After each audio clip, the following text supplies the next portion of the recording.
The Forgotten Room. Mark had never believed in ghosts, or at least that's what he told himself. When his grandmother passed away, she left behind her massive Victorian house, a relic of the past filled with dust-laden furniture, endless hallways, and a silence so thick it felt like the walls were holding their breath. It had been 2 months since he moved in to sort through her belongings, and though the place unnerved him, he figured it was just an old house settling into itself. That was until the door appeared. He had walked down that same hallway dozens of times, each night making his way to his room. The corridor stretched into darkness, the dim chandelier casting flickering shadows on the faded wallpaper. But tonight, something was different. Something was wrong. At the very end of the hallway, where there had only ever been a blank wall, now stood a door. It was tall and wooden, its surface adorned with intricate carvings that seemed to shift when he wasn't looking directly at them. His breath hitched as he stepped closer, drawn in by a strange pull, as if the door itself was calling him. The brass handle was ice-cold under his fingers. A whisper, faint, almost indistinguishable, but definitely there. Mark yanked his hand back. The house had been empty for weeks. He swallowed the lump in his throat, pressing his ear to the wood. Silence, just silence. Then, thud, a single, deliberate knock from the other side. Mark stumbled backward, his heart hammering in his chest. He wanted to turn, to walk away, to pretend he had never seen the damn thing. But something deep inside gnawed at him, a primal, clawing curiosity that overrode fear. His shaking hand reached for the handle again, twisting it slowly. The door creaked open, revealing nothing but blackness beyond. A wave of freezing air rushed past him, carrying the scent of damp earth and something foul. He hesitated before raising his flashlight and shining it into the darkness. A room. It shouldn't exist. There was no space for it in the house's structure, yet here it was. The walls were covered in old, rotting wallpaper, curling away at the edges like decayed flesh. The wooden floorboards groaned under his weight as he took a cautious step inside. At the center of the room sat a single wooden rocking chair, facing away from him. Then it moved, a slow, deliberate creak as it rocked back and forth. Mark felt the ice crawl up his spine. His breath came in shallow gasps. He lifted the flashlight higher, its beam flickering weakly. That's when he saw them. A pair of pale, emaciated hands gripping the armrests of the chair. His instincts screamed at him to run, but his feet stayed rooted in place. The hands twitched, then gripped tighter. Slowly, the chair began to turn. The woman who sat in it was not human.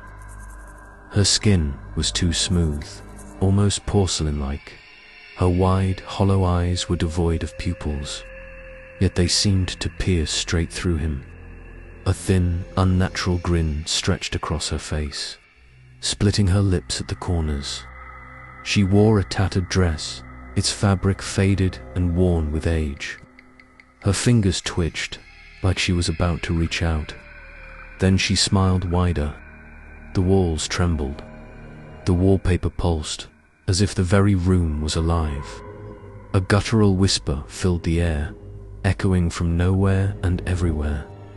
Mark stumbled back, his flashlight shaking violently. He turned, ready to bolt, but the door was gone.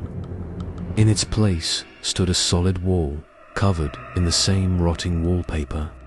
His breath came in ragged gasps. He spun around. The woman was standing now, her head tilting at an unnatural angle. Then she took a step toward him. Mark screamed. Darkness swallowed him whole. But it didn't end there. Mark woke with a jolt, gasping for air. He was still in the room, sprawled on the wooden floor. His flashlight lay beside him, flickering weakly. For a moment, he thought he had imagined it all until he looked up. The woman was still there, standing in the center of the room, staring at him with that eerie, frozen smile. But now, the walls were different.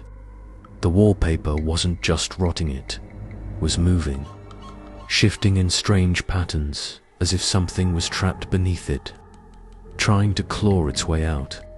Mark scrambled to his feet, his pulse hammering.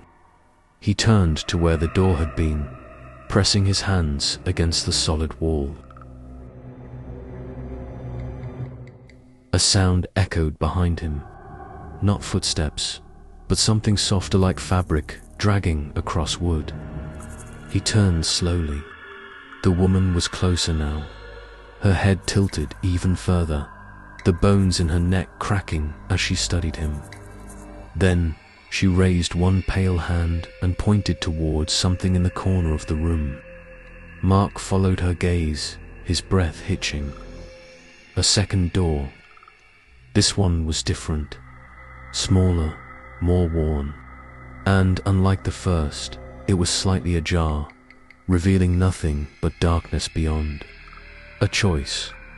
Stay in this impossible room with its shifting walls and its smiling inhabitant, or step through a door into something even worse. The woman's grin widened, and for the first time, she spoke. "Go ahead." Her voice was soft, melodic, but there was something else beneath it, a distorted echo, like multiple voices speaking at once. Mark's legs trembled as he approached the door. He knew, deep down, that whatever was waiting for him on the other side might be even worse than this, but he had no other option. He placed his hand on the doorknob and pushed. The last thing he heard before stepping through was the sound of laughter, echoing from the room behind him. The next morning, the house stood as silent as ever, untouched by time. The hallway was empty once more, except for one thing. At the end of the corridor, where there had once been nothing, a new door stood, closed, waiting. And this time, it had a nameplate: Mark.